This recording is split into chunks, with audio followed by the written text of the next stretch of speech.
할렐루야. 우리 옆사람 한번 인사하겠습니다. 귀하십니다.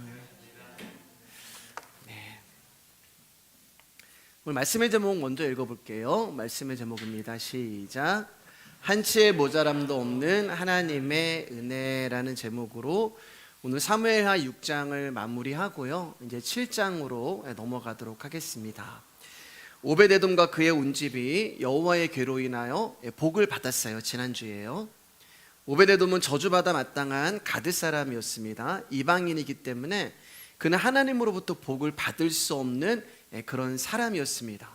하나님으로부터 복을 받을 수 없는 자격도 없고 조건도 없는 자가 오벳에돔이었어요.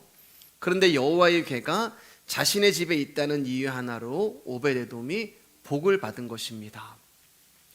사실 오벳에돔은 여러분 여호와의 괴를 잘 관리하지 못했을 거예요. 왜냐하면 우사가 하나님의 괴로 인하여 그 자리에서 즉사하는 것을 보았기 때문에 그렇습니다.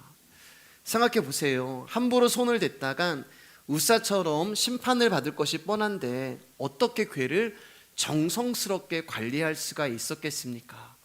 오벳에돔도 여호와의 괴가 자신의 집에 들어오는 것을 환영하지 않고 거부했지만 그는 가드 사람 이방인이라는 이유로 어쩔 수 없이 여호와의 괴를 집안에 들여 놓은 것입니다. 그런데 오벳에돔과 온 집이 여호와의 괴로 말미암아 복을 받은 거예요. 오벳에돔이 한 것이라는 것은 그 괴를 바라본 것밖에 없어요. 닦지도 못했을 것이고 만지지도 못했을 것이고 먼지도 털지 못했을 거예요. 그래서 오벳에돔이 할 수 있는 것은 그 괴를 경외하면서 두려워하면서 바라만 보았을 것입니다. 그런데 바라만 보았는데 오벳에돔과 온 집안이 여호와의 괴로 인하여 복을 받았다라고 성경은 말씀하고 있는 것입니다.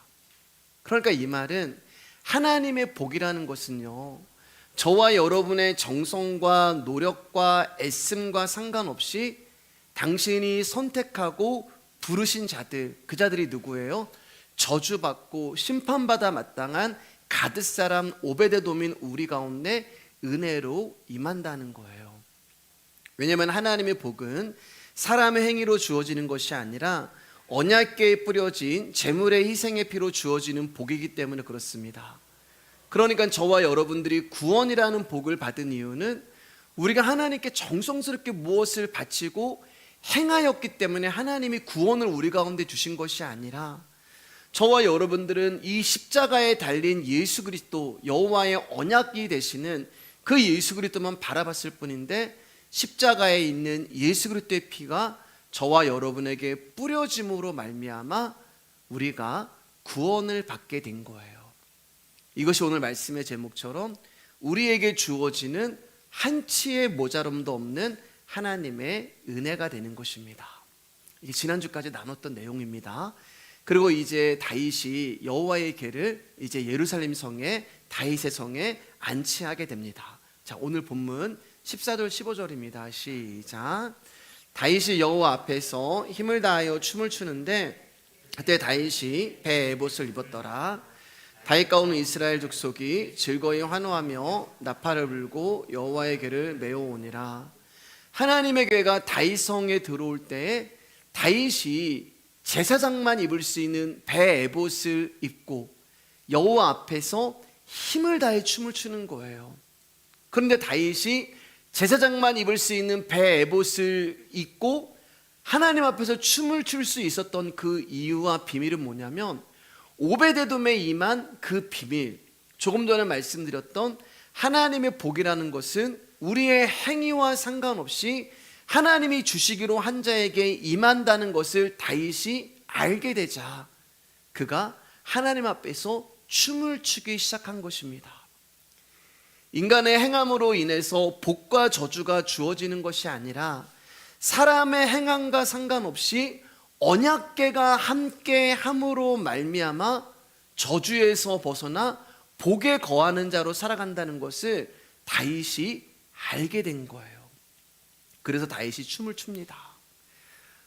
많은 사람들은 복과 저주의 기준을 자신의 행위에 두고 있어요. 그렇기 때문에 착한 행동을 하면은 복을 받고 나쁜 행동을 하면 벌을 받는다는 공식과 계산에서 벗어나지를 못합니다. 근데 문제는 뭐냐면 우리가 예수 그리스도를 말하면서도 이러한 세상의 기준을 그대로 적용을 하는 거예요. 신앙생활을 잘하면 복을 받고 제대로 하지 못하면 벌을 받는다는 생각에서 헤어나오지를 못합니다.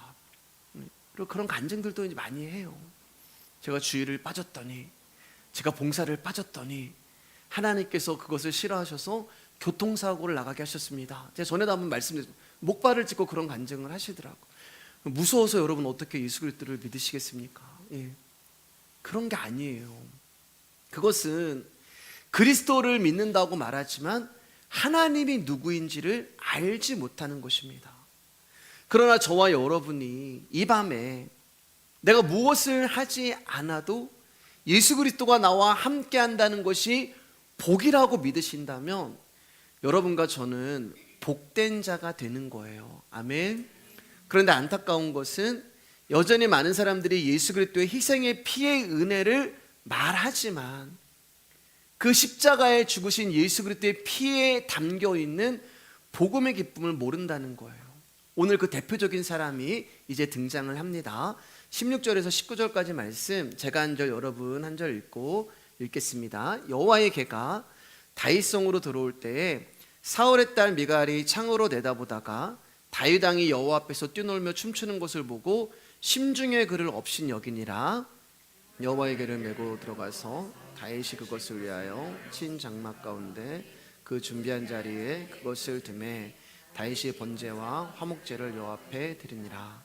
다윗이 번제와 화목제 드리기를 마치고 만군의 여호와의 이름으로 백성에게 축복하고 모든 백성 곧 이스라엘 무리에게 남녀를 막론하고 고기 한 조각과 떡 한 덩이씩 나누어 주매 모든 백성이 각기 집으로 돌아가니라. 다윗은 자기가 깨달은 이 복의 비밀을 온 이스라엘 백성들과 함께 공유하기를 원했어요. 그만큼 다윗은 언약궤가 함께함으로 주어지는 복의 기쁨이 너무나 컸던 거예요. 그래서 이 기쁜 소식을, 이 복의 기쁨을 모든 이스라엘 백성들과 함께 나누고 싶었습니다. 그리고 그 비밀을 알게 되자 너무 기뻐서 왕임에도 불구하고 신하들 앞에서 하체가 드러날 정도로 덩실덩실 막 뛰어서 추니까 이 배 에봇은요 원피스거든요. 원피스. 그러니까 춤을 추니까 이 원피스가 이렇게 펄럭펄럭 거렸을 거 아니에요. 그러니까 하체가 이제 드러납니다. 속옷이 드러나는 거예요. 근데 그것과 상관없이 다윗은 기뻐한 거예요. 그런데 이런 다윗의 기쁨을 조롱하고 멸시하는 한 사람이 등장했는데 그 사람이 누구예요? 다윗의 아내이며 사울의 딸인 미갈입니다. 미갈은 창문으로 그 모든 것들을 보고 있었어요. 그리고 다윗이 그렇게 채통을 내려놓고 춤을 추는 모습을 보면서 다윗을 향하여서 업신여기는 마음을 갖게 됩니다. 그래서 다윗이 춤을 다 추고 화목제를 드리고 이스라엘 백성과 그 모든 것들을 다 기쁨을 나누고 집에 돌아왔을 때 미갈이 한마디 해요. 20절입니다. 시작. 다윗이 자기의 가족에게 축복하러 돌아오매 사울의 딸 미갈이 나와서 다윗을 맞으며 이르되 이스라엘 왕이 오늘 어떻게 영화로우신지 방탕한 자가 염치 없이 자기의 몸을 드러내는 것처럼 오늘 그의 신복의 계집종의 눈앞에서 몸을 드러내셨도다 하니. 아마 다윗은 자기가 깨달은 이 복의 비밀을 자기 아내에게 가장 먼저 얘기를 하고 싶었을 거예요. 제가 전에 이제 찬양 사역자로 사역을 많이 다녔습니다. 그러니까 제 사역은 사실 별거 없었어요, 여러분. 예. 찬양 인도하고 말씀 한 구절 읽고 그리고 99%가 제 간증을 한 거예요. 예. 놀라운 것은 그 성도님들이 말씀에는 눈물을 안 흘리는데 간증하면 그렇게 우세요. 예. 제가 살아왔던 고생했던 이야기, 또 경험했던 막 놀라운 일들, 그런 거 이제 적절히 섞어서 이렇게 이제 간증을 하면은 굉장히 큰 은혜를 받으세요. 그런데 제가 어느 날 말씀을 하나님께서 열어주시고 깨닫게 해주시고 알게 해주시는데 제가 지금까지 해왔던 설교를 하나님께 다시 보게 하셔. 너무 창피한 거. 다 제 자랑이에요. 다 제 자랑. 다 제 자랑, 제 이야기, 나 잘난 거. 하나님이 어떤 행하셨던 놀라운 기적과 뭐 그런 것들을 빙자한 나를 드러냄. 그래서 제가 그 모든 것들을 다 버려버렸어요.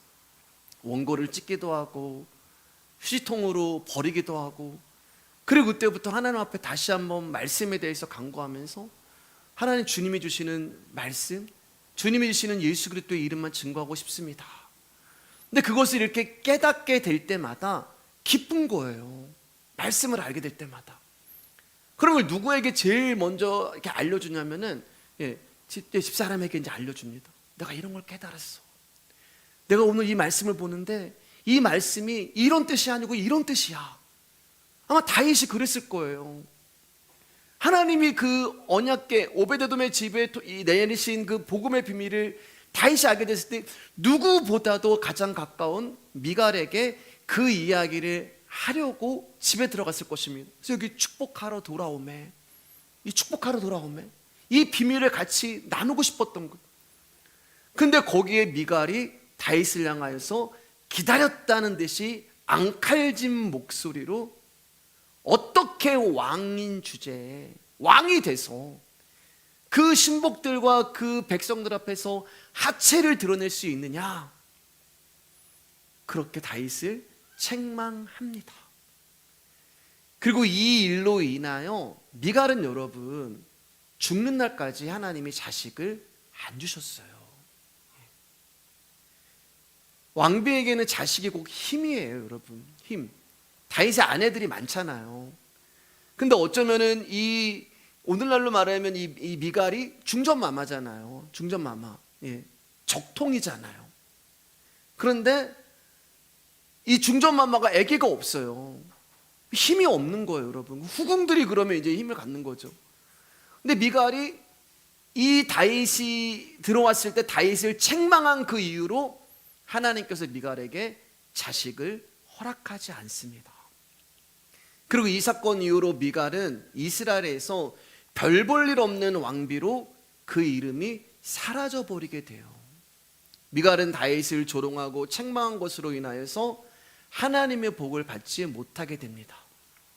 그런데 여러분 조금 이해가 이제 안 돼요. 말씀을 준비하면서 보면 미갈이 틀린 말한 게 아니잖아요. 미갈이. 그리고 여러분도 만약에 그랬다면 다 그런 말씀하실 거예요. 혹시 임용민 집사님이 그러셨다면 김순애 집사님 어떻게 말씀하실 거예요? 박정영 집사님 만약에 덩실덩실 추는데 막 속옷이 막 이 앞에서 막 춤을 추시는데 막 어떻게 말씀하실 거예요? 미갈이 왜 웃어? 그렇잖아요. 여러분 생각해 보세요. 이게 하나님과 나의 이야기니까 성경은 이게 뭐가 잘못한 거야? 아니 기다렸다는 듯이 그 아내분들 자주 그러잖아요. 남편이 어디가 뭐 실수하고 무슨 말하고 하면은 집에 오자마자 딱 들어와. 당신은 왜 아까 그런 말을 막 이렇게 하잖아요, 여러분. 그거란 말이에요, 그거. 근데 이게 아기를 못 낳을 정도로 하나님 앞에 저주를 받을 정도로 미갈이 잘못한 건가? 이런 의미. 박정희 집사님 말씀 주셨는데 오셨네요. 네. 네, 집사님, 네, 감사합니다. 네, 춤 한번 추실까요? 네. 감사합니다. 네. 이게 뭔 큰 잘못이냐는 거예요. 그리고 틀린 말이 아니잖아요. 다윗이 이스라엘 백성들 앞에서 그 종들 앞에서 춤을 추면서 속옷이 다 드러날 정도로 뛰는 것은 미갈의 말대로 분명 왕의 채통을 잃어버린 행동이 맞는 것입니다. 저 옷 좀 벗어도 될까요? 좀 땀이 나서 죄송합니다. 죄송합니다. 안 추려도 돼요. 네, 성님 추우시니까. 여러분 생각해 보세요. 만약에 오늘날 대통령이 국민들 앞에서 속옷이 보일 정도로 춤을 추면은 여러분 뭐라고 생각하시겠어요? 아우 참 우리 대통령님 서민적이다. 참 순수하다. 물론 이렇게 생각하시는 분도 계시겠지만 대다수는 미친 거 아니야? 이런 데 반응이 나가잖아요. 아니 지금 저게 대통령으로서 해야 할 짓이야? 한 나라의 대통령으로서 너무 무게감도 없고 채통도 없다라며 조롱을 하고 무시를 할 거예요. 그러니까 우리 역시 왕이 무슨 이유로 무엇 때문에 저렇게 기뻐하며 춤을 출까? 여기에 관심이 있는 것이 아니라, 아니 왕이 창피하게 뭐하는 짓이야 라며 왕의 행동을 못마땅하며 업신여긴다는 것입니다. 그러면 여러분, 우리가 누구라는 말이에요? 미갈이라는 말이에요. 저 역시, 여러분 역시 미갈이라는 것입니다. 그러면 우리 역시 미갈과 같은 사고방식을 가지고 있다는 이야기고, 그 사고방식으로 인하여 저와 여러분도 하나님으로부터 책망을 들을 수도 있고 하나님으로부터 주어지는 복을 받지 못할 수도 있다는 말이에요. 그렇기 때문에 미갈이 무엇을 잘못했는지를 오늘 이 밤에 우리가 정확히 알아야 하는 거예요. 그럼 미갈이 잘못한 것은 무엇일까? 미갈의 문제는 다윗이 누리고 있는 그 복의 기쁨을 같이 보고 기뻐하는 것이 아니라 왕이라는 다윗의 지위만을 바라본 것이 미갈의 잘못된 것입니다. 그 이유로 그녀가 저주를 받은 거예요. 자, 자신을 업신여기는 미갈을 향해 다윗은 이렇게 이야기합니다. 21절입니다. 시작. 다윗이 미갈에게 이르되 이는 여호와 앞에서 한 것이니라. 그가 내 아버지와 그의 온 집을 버리시고 나를 택하사 나를 여호와의 백성 이스라엘의 주권자로 삼으셨으니 내가 여호와 앞에서 뛰놀리라. 자신을 책망하고 자신을 무시하고 자신을 경멸하는 그 미갈의 책망에 다윗이 뭐라고 고백하냐면은 여호와 앞에서 한 거야. 여호와 앞에서 춤을 춘 거고 여호와 앞에서 뛰는 거야. 이게 다윗의 고백이었던 거예요. 다윗은 여호와 앞에서 자신이 누구인가를 생각합니다. 다윗은 여호와 앞에서 왕으로 존재하는 게 아니에요. 여호와 앞에서 다윗은 왕이 아니에요, 여러분. 여호와 앞에서 다윗은 그저 하나님이 창조하신 피조물이며 어린아이 같은 존재일 뿐이에요. 여호와 앞에서 다윗은 하나님이 베푸신 복으로 인해 춤을 추고 뛸 정도로 기쁨으로 충만해 있는 것입니다. 여호와 앞에서 다윗은 내가 왕이라는 지위를 내세울 수도 없는 아무것도 아닌 존재예요. 여호와 앞에서. 왜냐하면 하나님이 다윗을 이스라엘 왕으로 세운 거지 다윗이 뭐가 잘나서 왕이 된 것이 아니기 때문에 그렇습니다. 그런데 미갈은 여호와 앞에서가 아니에요.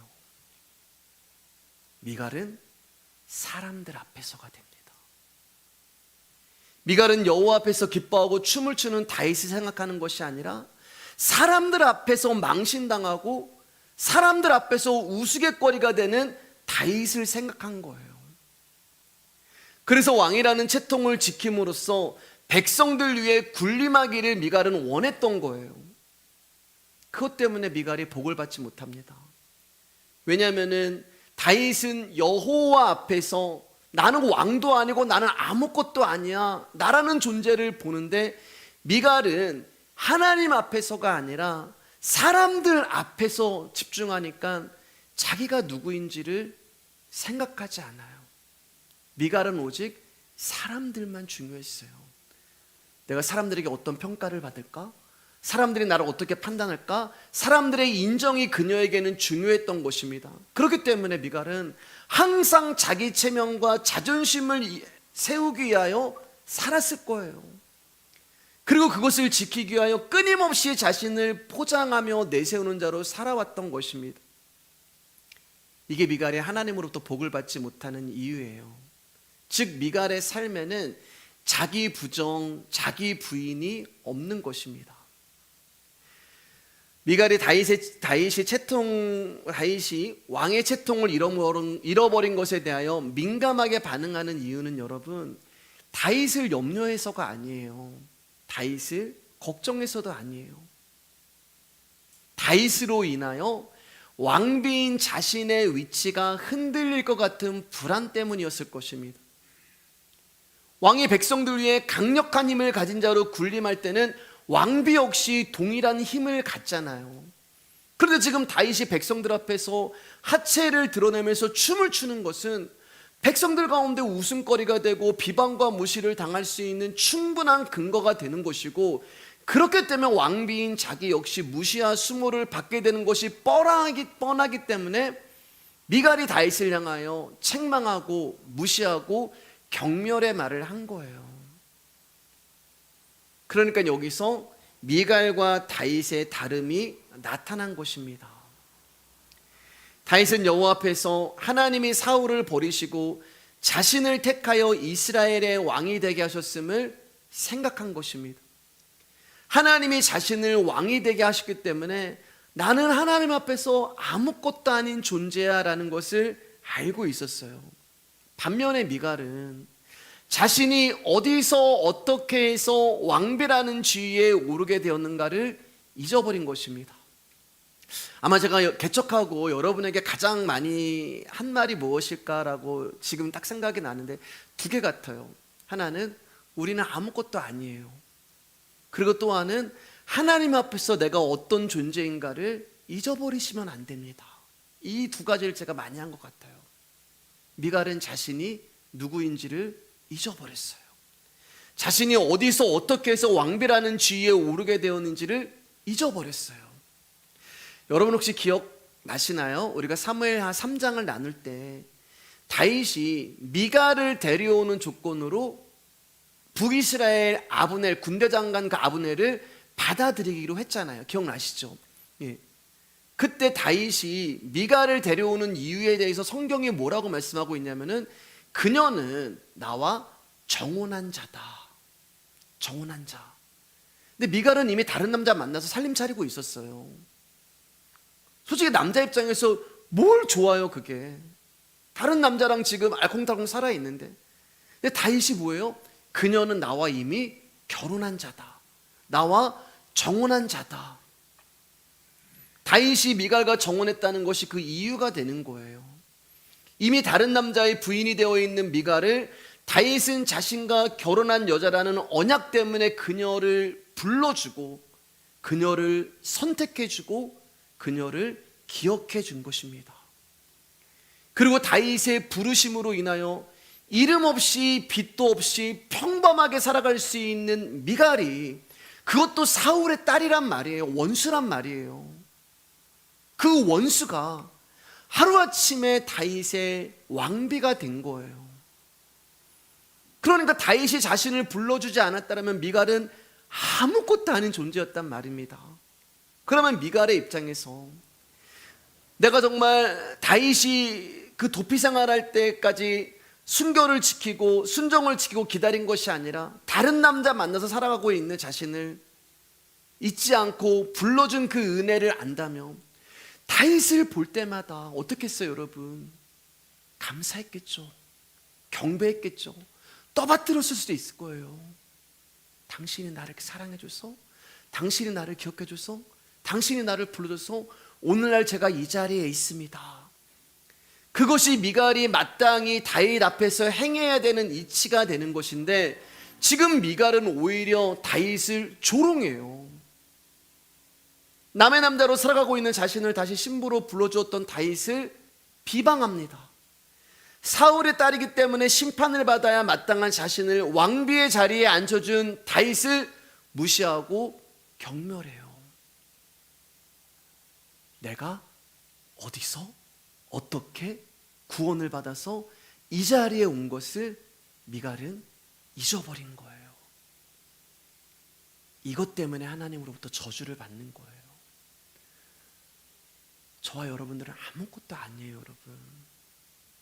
하나님이 우리를 불러주지 않으시고 우리를 선택해주지 않으셨다면 저와 여러분들은 하나님의 자녀가 될 수도 없고 하나님의 백성이 될 수가 없는 것입니다. 이것이 다윗과 다른 거예요. 근데 그 기준이 뭐라고요? 내가 하나님을 인정하는가 아니면 사람의 인정을 받는가라는 거예요. 갈라디아서 1장 10절 말씀에 이제 내가 사람들에게 좋게 하랴 하나님께 좋게 하랴 사람들에게 기쁨을 구하랴 내가 지금까지 사람들의 기쁨을 구하였다면 그리스도의 종이 아니니라. 사람을 기쁘게 한다는 것은 사람들에게 인정을 받는다는 말이에요. 그런데 우리가 사람들에게 인정을 받으려 하는 것을 내 인생의 목표로 삼고 있다면 우리는 그리스도의 종이 아니라고 말씀하고 있는 것입니다. 사랑하는 여러분, 사람들이 여러분이 세상의 힘을 못 가졌다고 해서, 나를 인정해 주지 않는다고 해서, 나를 존경해 주지도 않고 나를 사랑해 주지도 않는다고 해서 여러분 서운해하지 마시길 바랍니다. 오히려 기뻐하시길 바랍니다. 왜냐하면 세상이 인정하는 여러분의 이름이 하나님에 의해서 부서진 거기 때문에 그래요. 무너지고 허물어졌다는 증거이기 때문에 그렇습니다. 그렇기 때문에 여러분 이것을 깨달으셨다면 서운해하지도 마시고 부끄러워하지도 마시고, 그 무너진 자리에서 나는 세상에서 자랑하고 의지할 것도 없어서 무시받는 존재인데 하나님이 이런 나를 위하여 예수 그리스도를 보내주심으로 내가 하나님의 자녀가 되었구나라는 그 복음, 그 들려주시는 말씀을 통하여서 여러분 기뻐하시고 소망을 가지시기를 주님의 이름으로 축복합니다. 저와 여러분들이 성도가 된 것은 하나님이 택하시고 부르신 결과예요. 여러분이 이 땅에서 어떤 지위에 있든 어떤 일을 하든 그 모든 것은 하나님이 세워주신 결과입니다. 그렇기 때문에 나 자신을 내세울 수가 없어요. 내가 높은 곳에 있다고 해서 그 지위를 내세울 수도 없어요. 낮은 곳에 있다고 해서 기죽을 필요도 없어요. 목사라는 직무 역시 하나님이 저를 부르시고 세워주신 거예요. 이유는 뭐예요? 하나님의 말씀을 전하라고요. 번이 내세우는 게 아니고 그저 목사가 할 일은 하나님 말씀 전하는 거예요. 목사 얘기 안 하고. 그러나 하나님 앞에서 목사가 아니라 제가 하나님 앞에서는 단지 저도 여러분과 마찬가지로 그분의 은혜와 사랑으로 새로운 생명을 얻은 하나님의 백성이지, 제가 하나님 앞에 무슨 목사로 서요. 여러분, 목사, 선교사 아니에요. 여러분, 그건 잠시 이 나그네와 외국인이라고 하는 외국인의 이 삶, 이 땅에서 하나님의 당신의 말씀을 증거하기 위하여 세우신 직무일 뿐이지, 하나님 앞에서는 여러분이나 저나 다 똑같은 구원받은 은혜받은 하나님의 백성일 뿐입니다. 그렇기 때문에 교회에는 높고 낮음이 없는 거예요. 그렇잖아요. 여러분, 전부 다 평등하잖아요. 우리는 전부 다 하나님의 은혜로 구원받은 자들이에요. 왜? 다 쓸모없는 자들이었단 말입니다. 시편 보니까 아시잖아요. 먼지와 티끌이 우리의 체질이 먼지와 티끌이라고 말씀하시잖아요. 이런 먼지를, 이런 티끌을 뭐가 귀하시다고 하나님이 택하여 불러주셔서 당신의 백성으로 확증해 주신 것입니다. 근데 내가 모태신앙이기 때문에 성도된 것도 아니고, 내가 헌금 많이 했기 때문에 내가 직분 얻는 것도 아니고, 우리의 힘과 의지로 우리가 하나님의 백성이 된 것도 자녀가 된 것도 아니란 말입니다. 그렇기 때문에 우리는 내세울 것도 자랑할 것도 없는 아무것도 아닌 자들이 우리가 되는 거예요. 22절 말씀입니다. 다윗이 그래서 이렇게 고백을 해요. 시작. 내가 이보다 더 낮아져서 스스로 천하게 보일지라도 내가 말한 바 계집종에게는 내가 높임을 받으리라 한지라. 내가 이보다 더 낮아져서 스스로 천하게 보일지라도, 먼지란 얘기잖아요. 티끌이란 얘기잖아요. 누구 앞에서요? 하나님 앞에서. 하나님 앞에서. 내가 하나님 앞에서 지금보다 더 낮아지고 더 천하게 보인다 할지라도 하나님은 나를 너의 계집종에서는 높여 주실 거야. 사람들이 나를 어떻게 생각하고 평가하고 판단하는 게 중요하지 않다는 거예요. 나를 더 천하게 보고 사람들이 나를 더 낮아지게 본다 하여도 하나님은 나를 사랑하셔서 당신의 아들을 보내셨다는 거예요.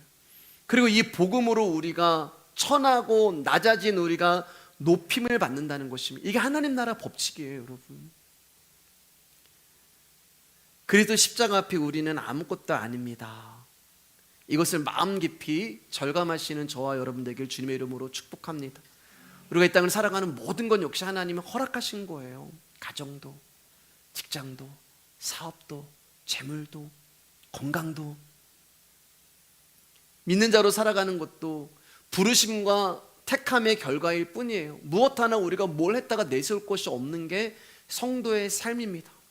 거저 복을 받아서 누리고 있을 뿐이에요. 그렇기 때문에 사랑하는 여러분, 하나님 앞에 세상의 위치와 조건을 가지고 나오지 않으시기를 주님의 이름으로 축복합니다. 은혜가 아니었다면 저와 여러분들은 비참한 존재일 수밖에 없었던 그 처지를 잊어버리지 않는 이상 우리는 주님의 복을 받을 수밖에 없는 자들이 되는 거예요. 자, 이렇게 이제 6장이 끝나고 7장이 시작이 됩니다. 오늘은 이제 7장 서두만 나누고요. 다음 주 7장 전체를 마지막까지 나누도록 하겠습니다. 자, 1절 읽을까요? 시작. 여호와께서 주위의 모든 원수를 무찌르사 왕으로 궁에 평안히 살게 하신 때에 라는 말로 7장이 시작을 해요. 다윗은 하나님의 언약궤를 예루살렘으로 옮겨오는 일을 마무리 짓고 나라는 평안한 상태가 되었습니다. 다시 한번 말씀드리면은 법궤가 아니에요. 법궤는 성경에 몇 번 나온다고 말씀드렸어요? 한 번 나와요. 레위기 16장에 다 한 번 나와요. 예. 하나님의 언약궤 증거궤가 됩니다. 예. 법궤라고 하시면 안 되고 뭐 심판받는 거예요. 자, 하나님의 언약궤를 예루살렘에 옮겨오는 일을 마무리 짓고 나라는 평안한 상태가 됐어요. 오베데돔의 집에 임했던 그 복이 이스라엘 모든 나라에 임하게 된 것입니다. 하나님이 다윗의 모든 대적을 물리쳐 주시고 다윗에게 평안을 주십니다. 이 1절은 읽기에 따라서 별 내용이 아닌 것처럼 보일 수도 있어요. 대수롭지 않게 보여요. 그러나 2절의 말씀을 연결해서 보면 한번 생각해 볼 점이 있는 말씀이 되는 것입니다. 2절 한번 볼게요. 시작. 왕이 선지자 나단에게 이르되 볼지어다 나는 백향목궁에 살거늘 하나님에게는 휘장 가운데에 있도다.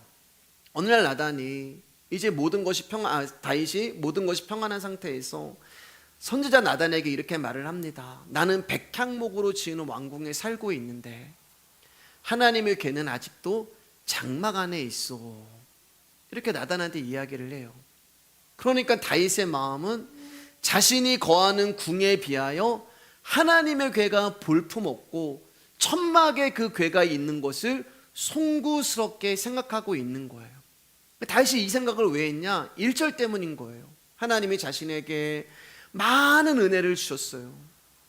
하나님이 자신에게 감당할 수 없는 많은 축복과 많은 일들을 베풀어 주신 것에 비해 자신은 하나님을 너무 소홀하게 대해드리고 있구나라는 생각을 한 거예요.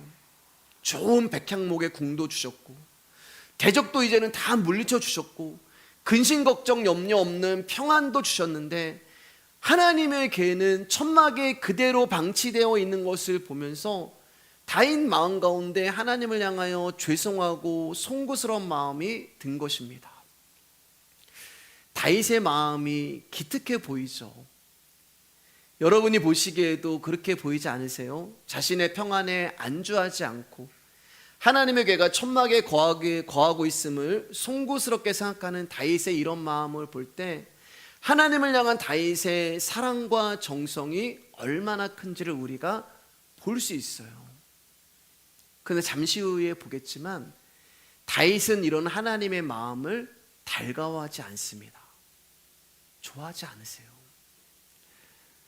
성경에 다윗이 처음 등장하는 곳이 우리가 이제 사무엘상을 처음부터 쭉 지금까지 이제 보고 있잖아요. 사무엘상 16장에 다윗이 처음 등장을 하죠.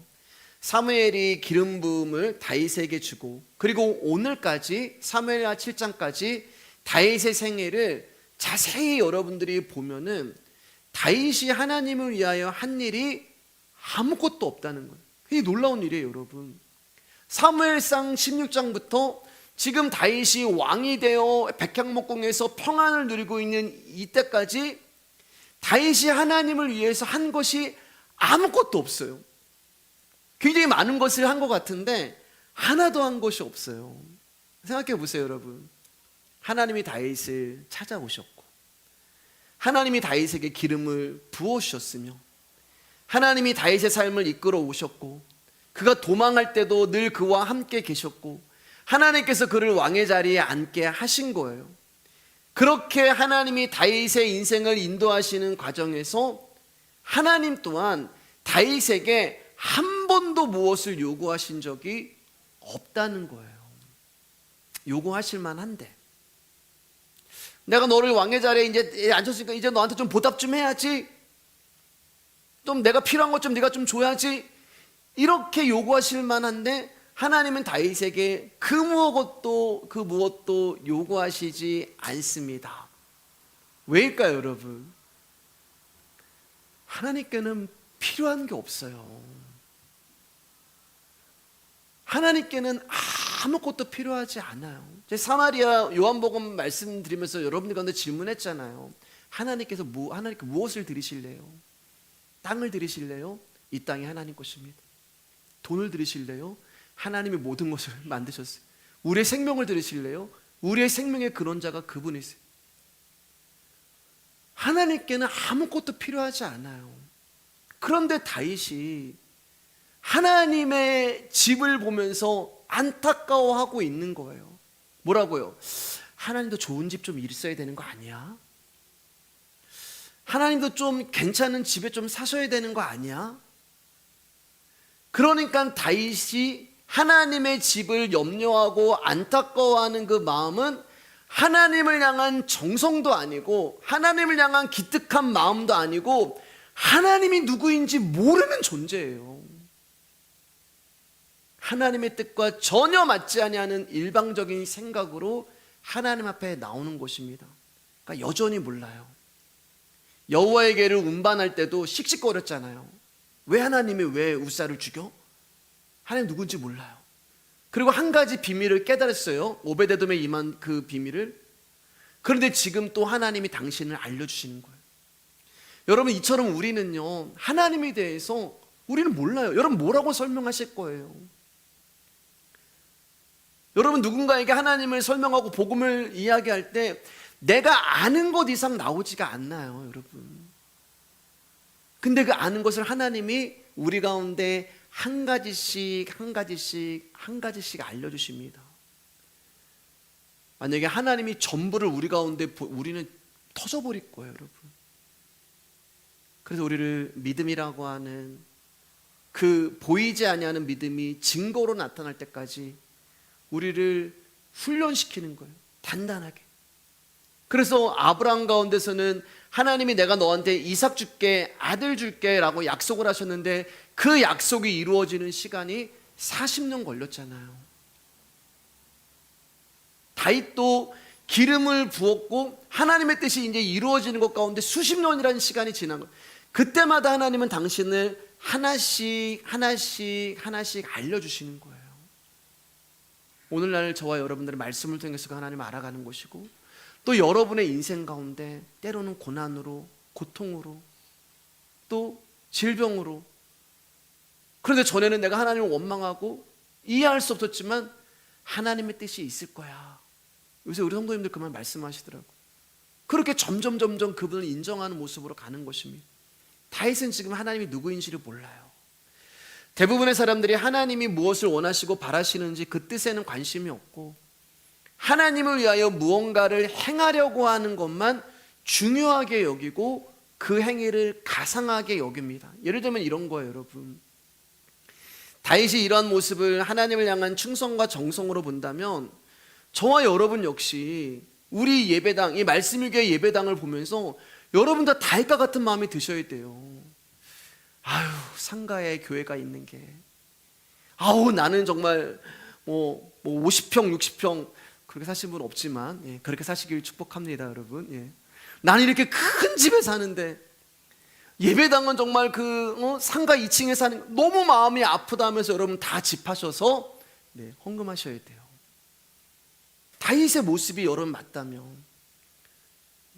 근데 제가 분명히 말씀드렸죠, 여러분. 여러분 혹시 집하셔가지고 그 헌금하신다면 제가 왜 이러세요? 정신 차리세요 라고 제가 그렇게 하겠다고.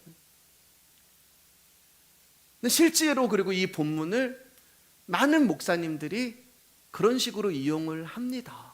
건축 헌금하기 위해서. 우리는 이렇게 좋은 집에 사는데 다윗을 보십시오. 그래서 복을 받았습니다 얘기해요. 근데 그렇게 하면 정말 하나님이 기뻐하실까? 또 한 가지 예를 들면, 예전에 들었던 어떤 목사님의 설교 중에서 이런 말씀을 하신 적이 있는데, 어떤 문제나 어려움이 있을 때 하나님 앞에 금식하고 하나님 앞에 처리하고, 이렇게 좀 맞는 말씀이죠. 그리고 성전에서 자면 하나님이 그 정성을 기특하게 생각하셔서 그 기도에 응답을 해주십니다. 이제 여기 계신 성도님들은 이런 얘기 많이 들으셨을 거예요. 부흥회도 다니시고 하면은 성전에서 자면. 근데 그것도 한번 생각해 보세요. 정말 그럴까요? 그러면 우리가 주님 앞에 구하는 기도가 하나님의 뜻이 맞지 않고 위배됨에도 불구하고 우리가 그렇게 정성을 쏟고 헌금을 드리면 하나님은 그거 보시고 당신 뜻을 바꿔주신다는 말씀인가요? 여러분, 하늘나라에 내신 성적은 필요하지 않습니다. 하나님 나라에 들어가는 일에 우리가 할 수 있는 일은 없어요.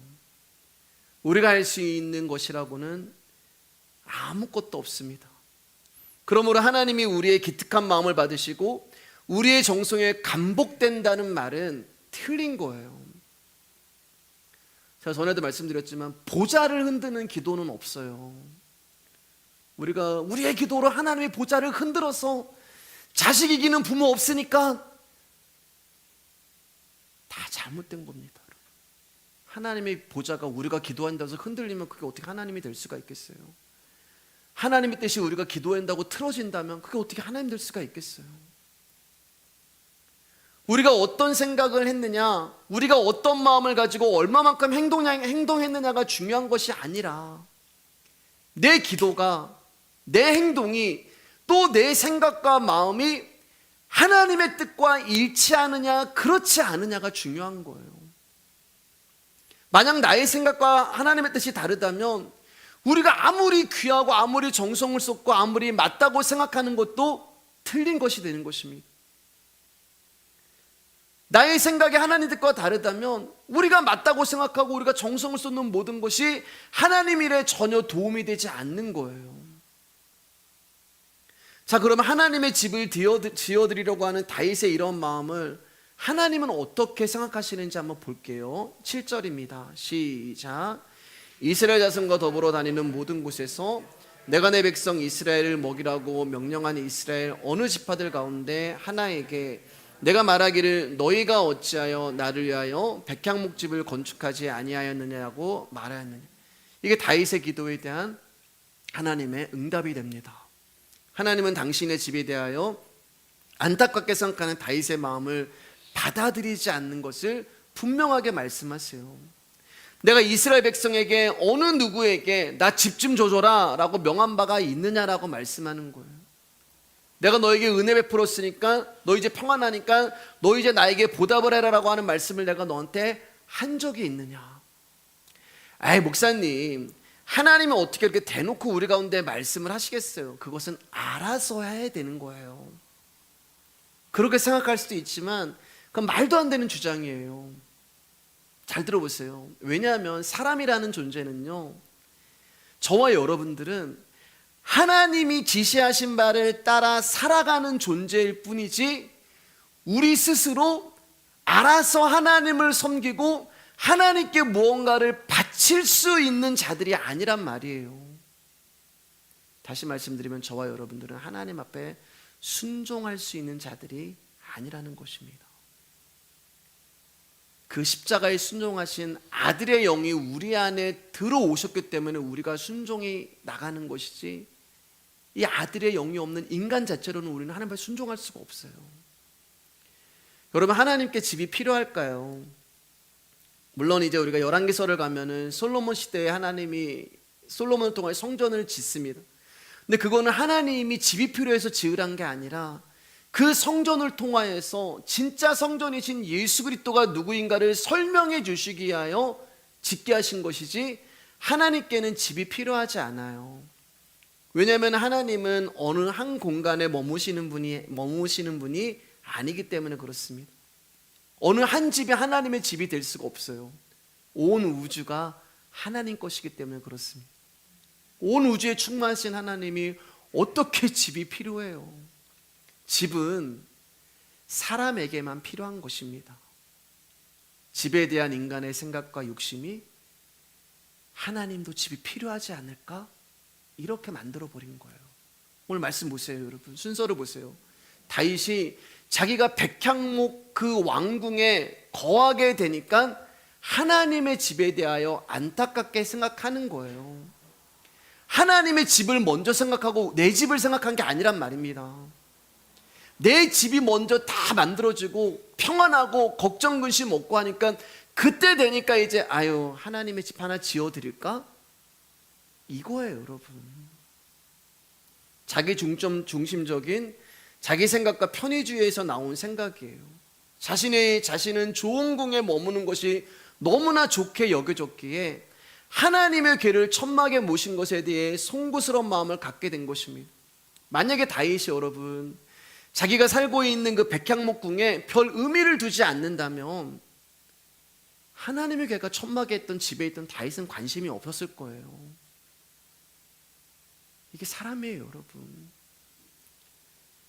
이렇게 볼 때 우리가 예배당을 짓고자 하는 인간의 열망은 이런 거예요, 여러분. 내 이름으로 된 집 하나 있으면 좋겠다. 그럼 뭐예요? 내 이름으로 된 예배당 하나 있으면 좋겠다. 그거예요, 여러분. 내 이름으로 된 집 하나, 내 이름으로 된 예배당만 필요할 뿐이에요. 하나님의 궤를 모실 집을 좋은 것으로 지어 바치는 것이 하나님을 섬기는 것이고 다윗은 하나님을 위한 것으로 생각을 했어요.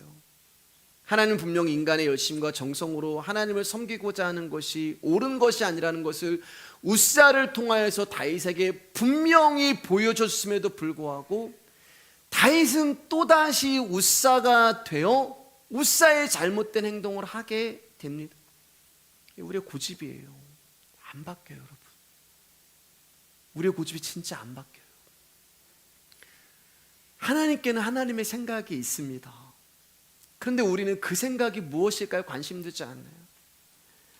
그래서 제가 새벽에 하나님 이 문제를 해결해 주세요라고 그렇게 기도하는 것이 아니라 하나님 이 문제를 향한 당신의 뜻은 무엇입니까? 그렇게 기도해야 된다고 말씀드린 거예요. 근데 우리는 하나님의 뜻이 무엇인가에 대해서 관심이 없습니다. 그저 내가 정성 보이고 내가 이렇게 하면 하나님이 기뻐하실 거라고 하는 내 생각, 내 뜻, 내 판단만 있을 뿐이에요. 우리 6절 말씀 잘 읽겠습니다. 내가 이스라엘 자손을 애굽에서 인도하여 내던 날부터 오늘까지 집에 살지 아니하고 장막과 성막 안에서 다녔나니. 이스라엘이 출애굽할 때 하나님이 성막을 광야에서 이제 만들게 하셨잖아요. 철저히 당신의 방법과 말씀과 기준대로 성막을 만들었습니다. 하나님께서 성막을 만드신 이유는 딱 하나예요. 내 백성들과 함께 하시고 싶어서. 그래서 이동할 때마다 하나님이 같이 가시는 거예요. 언약 백성을 자기 처소로 삼으시고 그 함께 장막을 치고 살고 싶어서. 그래서 이스라엘이 이동할 때는 가운데 항상 하나님의 성막이 딱 있는 거예요. 그 말은 내가 너와 함께 있어. 내가 택한 12지파, 내가 너와 함께 있어. 그렇기 때문에 하나님의 집은 어느 한 곳에 고정되어 있는 건물이 아니라 애굽에서 오늘날까지 이스라엘이 가는 곳에 함께 행하신 하나님 자신이 바로 집이라는 것을 말씀하는 거예요. 내가 집이고 너희들이 내 안으로 들어오는 거야. 하나님은 고정된 집에 머무시면서 우리 가운데 명령하시는 하나님이 아니시라 함께 하시고 함께 아파하시고 함께 기뻐하시고 직접 행하시는 분이 하나님이란 말입니다. 그 이스라엘이 지금까지 나온 것은 하나님의 지시대로 잘 실천했기 때문이 아니라 하나님이 함께 하셨기 때문에 이스라엘이 평안한 거예요. 그래서 하나님께는 집이 필요 없는 것입니다. 이제 말씀 마칠게요, 여러분. 어제 이제 노예가 있어서 노예 다녀왔습니다. 그래서 후배 이제 목사님들 이제 만나서 오랜만에 만나서 이제 이야기를 하는데 그 후배 목사님 중에 한 분이 이제 부목사로 있었던 교회가 건축을 했어요. 그래서 자그만치 50억을 들여서 건축을 했다고 얘기하더라고요. 그래서 제가 50억이나 들여서 건축을 했어? 그렇게 물어봤어요. 그러니까 제 후배 목사님이 형님 50억이 아니라 500억이요 이렇게 얘기를 하더라고요. 네. 제가 잘 못 듣잖아요. 500억을 들여서 건축을 했대요. 그래서 제가 어젯밤에 궁금하잖아요, 여러분. 500억 들인 도대체 교회는 어디야? 그래서 어젯밤에 이제 와서 교회 와서 이제 말씀을 준비하는데 너무 좋더라고요, 교회가요. 저도 거기 살면 그 교회 다니고 싶어요. 예. 뭐 예배당은 막 뭐 이거 정말 무슨 막 요새 아이돌 막 그룹 그 콘서트 할 때 그런 것처럼 사방에서 이렇게 다 막 의자는 막 얼마나 안락하고 막 너무 좋더라고요. 카페 있고 키즈 카페 있고 독서실 있고 축구장도 있더라고요. 그리고 정말 놀라운 거는 뭐냐면 여러분, 편의점이 있는 거예요. 제가 사역을 하면서 또 교회라지만 편의점이 있는 교회는 처음 봤어요. 그 교회 홈페이지에 딱 있어요. 교회의 경쟁 상대는 대형마트와 백화점뿐입니다. 이거 홈페이지에 딱 붙어 있어요. 교회의 경쟁 상대는 백화점과 편의점뿐입니다. 편의점이 아니죠. 대형마트와 백화점뿐입니다. 그 정도로 모든 것이 완벽하게 구비되어 있는 우리나라에서 굉장히 비싼 땅에 그 교회를 지으신 거예요. 그래서 오늘 말씀을 전하면서 이 말씀을 하는데 여러분 오해하지 마시고요. 오늘 말씀을 빗대어서 말씀드리면 예배당을 성전이라고 부르면서 예배당을 잘 짓는 것이 하나님을 잘 섬기는 것이 아니라는 것을 저는 말씀드리고 싶습니다. 어쩌면 그것이 하나님을 고정되어 있는 건물에 모시려고 하는 우리의 어리석음이고 무지일 수가 있는 거예요. 그러면 제가 이렇게 말씀드리는 것은 교회 건축을 반대하거나 폄하하는 것이 아니라는 거 아시죠? 제가 전에도 말씀드렸잖아요. 우리도 예배당 하나 있으면 좋겠습니다라는 말씀드렸잖아요. 월세 내는 것도 아깝고. 그런 뜻이 아니에요. 집에 대한 욕심을 채우기 위해 무조건 더 크고 좋은 건물을 원하는 것이 잘못이라는 거예요. 그러면 제가 생각하는 예배당은 뭐냐? 제가 생각하는 예배당은 예배를 드리기 위한 공간일 뿐 그 이상도 그 이하도 아니라는 거예요. 저는 이걸로 만족합니다. 충분합니다. 그래서 제가 이제 어제 노회 갔다 오면서 또 이렇게 제 안에 또 정립이 되는 것들이 있었어요. 기도하면서 우리 교회는 전 세대가 예배를 드리는 교회가 되겠다. 하나님의 복음, 하나님의 말씀, 이 말씀이 다음 세대나 어떤 뭐 이렇게 나눠지는 것이 아니라 하나님의 말씀은, 하나님의 구원은 어린아이부터 노년까지 다 있는 거기 때문에 이 말씀이, 이 복음이 모든 세대 가운데 들려져야겠다라는 그런 마음이 좀 들었어요. 제가 좀 정립해서 나중에 한번 나누고 싶습니다. 여러분, 예배당은 그냥 예배를 드리기 위한 공간만 있으면 돼요. 하나님은 인간이 잘 지은 건물에 거하시기를 기뻐하시는 것이 아니라 하나님이 예수 그리스도로 새롭게 지으신 저와 여러분의 심령에 거하시기를 원하시는 거예요. 우리 봤잖아요. 고린도서 3장 16절 말씀에 너희는, 한번 띄워주실까요? 고린도전서 3장 16절 너희가 하나님의 성전인 것과 하나님의 성령이 너희 안에 계시는 것을 알지 못하느냐. 하나님의 집이 우리 안에 있는 거예요. 이거를 모르니까, 그리고 요한복음 4장 나누는 이 진리를 모르니까 자꾸만 다른 것들을 지어서 그것을 성전이라고 이야기를 합니다. 예배당의 크기로 하나님께 영광이 되는 것도, 하나님의 이름이 증거되는 것도 아니라 저와 여러분들의 모임인 교회가 성전이고 저와 여러분의 개개인인 몸이 성전인 거예요. 그렇기 때문에 여러분들이 그리스도를 알게 되고 여러분 마음에 그리스도가 있게 된 것으로 감사하고 그것을 존귀하게 여기면 된 것이지, 이 건물을 존귀하게 여기서는 안 되는 거예요. 말씀의 그 성도 여러분, 예배당에 대한 세상의 분위기에 휩쓸리지 않으시기를 주님의 이름으로 축복합니다. 진심으로 온 마음과 힘을 다하여 주님을 의지하며 사시기만 부탁드리겠습니다. 주님만이 나의 전부임을 잊지 마시고 날 위해 십자가에 피 흘려 죽으신 예수님이 나를 찾아오신 것만으로 감사하며 살아가는 성도님들이 되시기를 주님의 이름으로 축복합니다. 우리가 이것도 알지 못하고 다른 것에 열심을 하면 하나님이 얼마나 우리를 우습게 보시겠어요. 내가 내 아들 죽여서 네 안에 집어넣는데?